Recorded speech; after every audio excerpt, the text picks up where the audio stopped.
Antes de comenzar con las preguntas, vamos al contexto del caso. Este caso, que decidió la Corte Suprema de Justicia, es el siguiente. Se refiere a un conflicto laboral en el que un demandante inició un proceso contra la empresa demandada, en la cual había laborado o prestado sus servicios, alegando la existencia de una relación laboral desde el 1 de septiembre hasta el 31 de julio. Durante los primeros años el demandante fue contratado bajo un contrato de prestación de servicios, pero sostiene que en la realidad existía una relación de trabajo subordinada, lo que justificaría el pago de salarios y prestaciones no reconocidas en ese periodo. La empresa demandada argumentó que durante los primeros años el demandante trabajó de manera autónoma e independiente sin subordinación.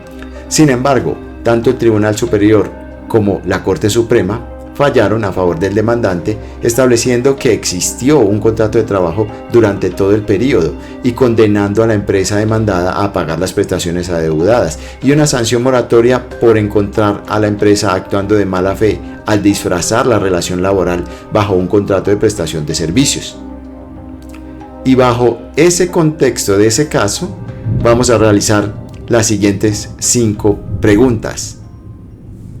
Vamos con la primera pregunta. ¿Está demostrada la autonomía e independencia del trabajador en la prestación de los servicios para desvirtuar la presunción de subordinación laboral a pesar del pago de honorarios? Respuesta: ¿sí? ¿No? Y la respuesta es no. El pago de los honorarios por sí solo no desvirtúa en un juicio la presunción de subordinación laboral, ya que esto solo demuestra la compensación por los servicios prestados, no la naturaleza independiente de la relación laboral. Segunda pregunta. ¿Está justificada la imposición de la sanción moratoria por la intención del empleador de defraudar los intereses del trabajador mediante la simulación de una relación contractual distinta a la laboral? Respuesta: ¿sí? ¿No? Y la respuesta de la Corte es sí. La sanción moratoria está justificada, ya que se acredita la intención del empleador de defraudar los intereses del trabajador al disfrazar una verdadera relación laboral con una modalidad contractual diferente para evadir el pago de derechos laborales. Tercera pregunta. ¿Es procedente la sanción moratoria cuando el trabajador consiente en suscribir contratos de prestación de servicios que ocultan una verdadera relación laboral que se demuestra en un juicio? ¿Sí? ¿No?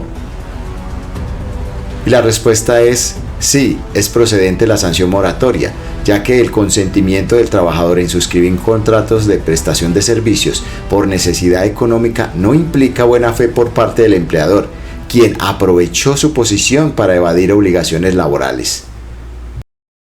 Cuarta pregunta. ¿La reclamación de los derechos laborales al finalizar el contrato exime al empleador de la imposición de la sanción moratoria por no pago de salarios y prestaciones?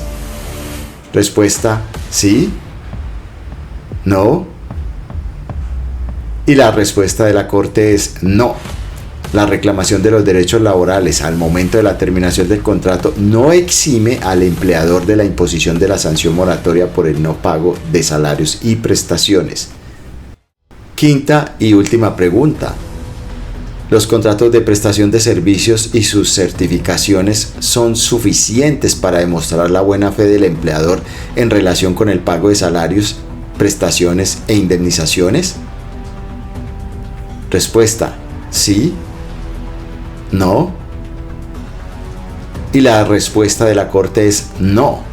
Los contratos de prestación de servicios y sus certificaciones no son prueba suficiente de buena fe, sino que por el contrario evidencian la intención del empleador de ocultar verdaderas relaciones laborales.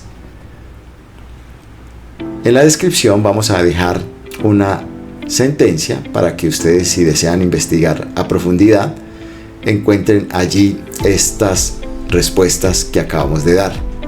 Nos vemos en una próxima. Saludos.